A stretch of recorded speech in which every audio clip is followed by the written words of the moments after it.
শেখ হাসিনা পালিয়ে গেছে, শেখ হাসিনা নাই, শেখ হাসিনা চলে গেছে, শেখ হাসিনা পালায় না। সর্বোচ্চ শাস্তি মাথায় নিয়ে এ কেমন হুঙ্কার? পালিয়ে যাওয়া সাবেক স্বৈরাচার খুনি হাসিনা কি সত্যি বাংলাদেশে ফিরছেন? যে নেত্রীর হাতে লেগে আছে জুলাই বিপ্লবের শত শত ছাত্র জনতার রক্তের দাগ, তিনি আজ ভার্চুয়াল সভায় বুক ফুলিয়ে বলছেন, আমার জন্য ফাঁসির মঞ্চ তৈরি করুন, জেলখানা প্রস্তুত করুন, আমি ফিরে আসব। তার চেয়েও বড় ধাক্কা লেগেছে অন্য জায়গায়। শেখ হাসিনার এই হুঙ্কারের পর প্রধানমন্ত্রী তারেক রহমানের বিশেষ উপদেষ্টা জাহিদুর রহমান হঠাৎ সুর নরম করে বললেন, শেখ হাসিনা দেশে ফিরলে নাকি তার প্রতি ইনসাফ করা হবে। ইনসাফ? শত্রুর প্রতিও ইনসাফ? যিনি নির্বিচারে গণহত্যা চালালেন তার সাথে আবার কিসের নতুন আইনি খেলা? তবে কি পর্দার আড়ালে বিশেষ কোনো ডিল হয়ে গেছে? জুলাইয়ে শহীদদের রক্তের সাথে কি চরম গাদ্দারি করা হলো? বিএনপি কি তবে ক্ষমতা টিকিয়ে রাখতে আওয়ামী লীগের সাথে তলে তলে সমঝোতা করে ফেলেছে? রাজনীতির ময়দানে ঠিক কি খেলা হয়েছে? আজকের সোজা সাপটা কাটছাট হবে না। শেষ পর্যন্ত চোখ রাখুন, চোখ কপালে উঠে যাবে। 17 মে আওয়ামী লীগ শেখ হাসিনার স্বদেশ প্রত্যাবর্তন দিবস পালন করে। 2026 সালের এই দিন থেকে তিনি তৃতীয়বার ফেরার ঘোষণা দিলেন। তবে এবার আর সাধারণ ঘোষণা নয়, একেবারে সরাসরি যুদ্ধবিদ্ধি চ্যালেঞ্জ। বর্তমান প্রধানমন্ত্রী তারেক রহমানের সরকারকে লক্ষ্য করে তিনি 4টি শর্ত দিয়েছেন। 1, বাংলাদেশে আমার জন্য জেলখানা প্রস্তুত করুন, আমি ফিরব। 2, আমার প্রাণ কেড়ে নিতে মঞ্চ প্রস্তুত করুন, আমি সাজা মাথা পেতে নেব, তবু মানুষের জন্য শেষ লড়াই লড়তে ফিরব। আমাকে আমার কূটনৈতিক পাসপোর্ট ফিরিয়ে দিন। 2024 সালের 5 আগস্ট যে বিমান আমাকে দিল্লিতে পৌঁছে দিয়ে এসেছিল, সে বাংলাদেশ বিমান বাহিনীর বিমানটি আবার পাঠান। আন্তর্জাতিক অপরাধ ট্রাইব্যুনাল জুলাইয়ের ছাত্র জনতার উপর নির্যাতনের দায়ে তাকে অলরেডি সর্বোচ্চ সাজা আমৃত্যু কারাদণ্ড দিয়েছেন। আর তিনি বলছেন পাসপোর্ট ফেরত দিলে আর বিমান পাঠালে তিনি ফিরে আসতে রাজি। শেখ হাসিনা খুব ভালো করেই জানেন পাসপোর্ট ছাড়া তিনি চাইলে আন্তর্জাতিক নিয়মে বিমানে উঠতে পারবেন না। তাই তিনি এমন একটা কার্ড খেললেন যাতে বলটা সরাসরি তারেক রহমানের কোর্টে চলে যায়। তিনি সাধারণ মানুষকে বোঝাতে চান, আমি তো আসতেই চাই ভাই, কিন্তু সরকারই আমার পাসপোর্ট আটকে রেখেছে। একই সাথে দেশের ভেতরের কিছু চরম বাস্তবতাকে তিনি নিজের অস্ত্র বানিয়েছেন। জিনিসপত্রের আকাশছোঁয়া দাম, আইনশৃঙ্খলা সংকট এবং হামের মহামারীর মতো সংবেদনশীল ইস্যুগুলোকে সামনে এনে তিনি দাবি করেছিলেন দেশের মানুষ নাকি ভালো নেই। আর এই জন অসন্তোষকে পুঁজি করেই তিনি নিজেকে একমাত্র ত্রাণকর্তা হিসেবে জাহির করার সাহস পাচ্ছেন। কিন্তু সাধারণ মানুষের মনে বিস্ময়, একজন রাজনীতিবিদ যার দল বর্তমানে নিষিদ্ধ, তিনি এত বড় হুঙ্কার ছাড়ার সাহস পাচ্ছেন কোত্থেকে?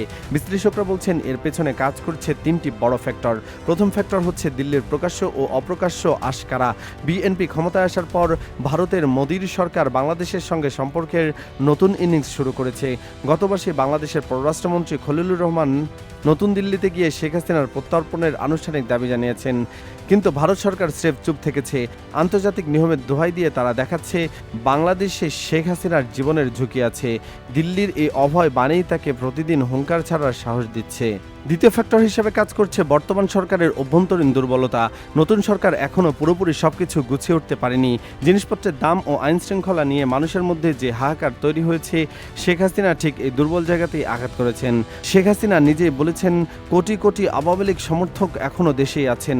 ক্ষমতার বাইরে থাকলেও মাঠ পর্যায়ে তাদের যে করা গোপন আন্ডারগ্রাউন্ড কানেকশন এখনও সক্রিয়, সেই আত্মবিশ্বাস থেকে তিনি এই মরণ কামড় দেওয়ার চেষ্টা করছেন। শেখ হাসিনার এই হুঙ্কার কিন্তু কেবল মুখের কথা নয়, এটি আসলে এক সুপরিকল্পিত সাইবার প্রোপাগান্ডা। দেশ থেকে পালিয়ে যাওয়ার পর মাঠ পর্যায়ে সরাসরি কোনো কর্মসূচি দেওয়ার শক্তি আওয়ামী লীগের নেই। তাই তারা এখন বেছে নিয়েছে ডিজিটাল প্ল্যাটফর্ম ও সোশ্যাল মিডিয়া। একের পর এক কথিত অডিও ক্লিপ ফাঁস করা, হোয়াটসঅ্যাপ বা জুমে বসে উপজেলা পর্যায়ের কর্মীদের দিক নির্দেশনা দেওয়া এবং আন্তর্জাতিক মিডিয়ায় সাক্ষাৎকার দেওয়া, এগুলো সবই হচ্ছে একটি মনস্তাত্ত্বিক লড়াইয়ের অংশ।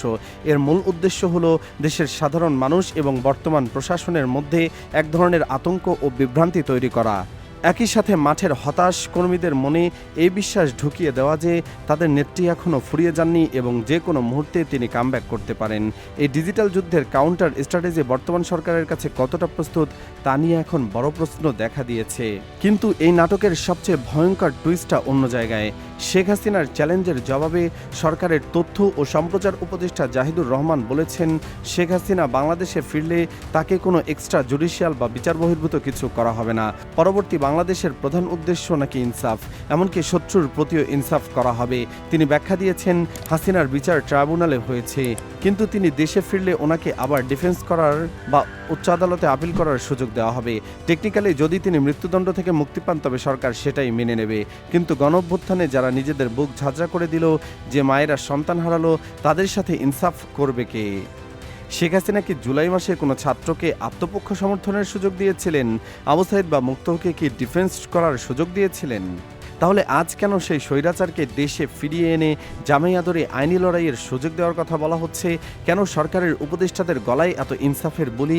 কেন হাসিনাকে ঝুলানোর বদলে তাকে আবার টেকনিক্যাল মুক্তির চোরা পথ দেখানোর ইঙ্গিত দেওয়া হচ্ছে? এই প্রশ্ন আজ কোটি কোটি বাংলাদেশের।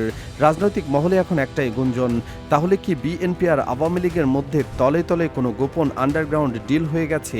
রাজনৈতিক বিশ্লেষকরা বলছেন, যদি দুই দলের মধ্যে ডিল হয়ে থাকে তাহলে এর পেছনে তিনটি প্রধান কারণ থাকতে পারে। প্রথমত, ভূরাজনৈতিক বাধ্যবাধকতা।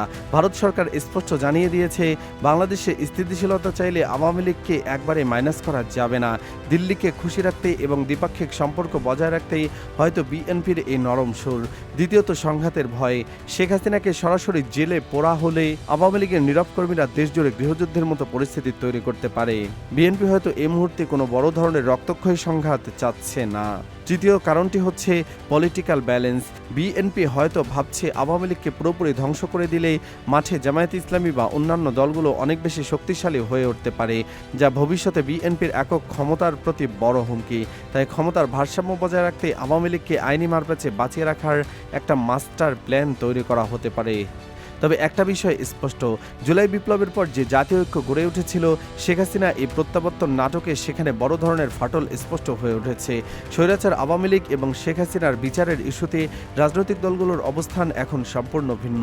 একদিকে জামায়াতে ইসলামী এবং জুলাই বিপ্লবের ছাত্রনেতারা দাবি করছেন, ফ্যাসিস্ট আওয়ামী লীগকে চিরতরে নিষিদ্ধ করে অপরাধীদের অতি দ্রুত কঠোরতম শাস্তি নিশ্চিত করতে হবে। অন্যদিকে বিএনপি একটি দীর্ঘমেয়াদী আইনি প্রক্রিয়া এবং ইনসাফের কথা বলছে, যা অনেকের কাছে নরম সুর বলে মনে হচ্ছে। এই বিপরীতমুখী অবস্থান দেশের রাজনৈতিক মেরুকরণকে আরও জটিল করে তুলছে।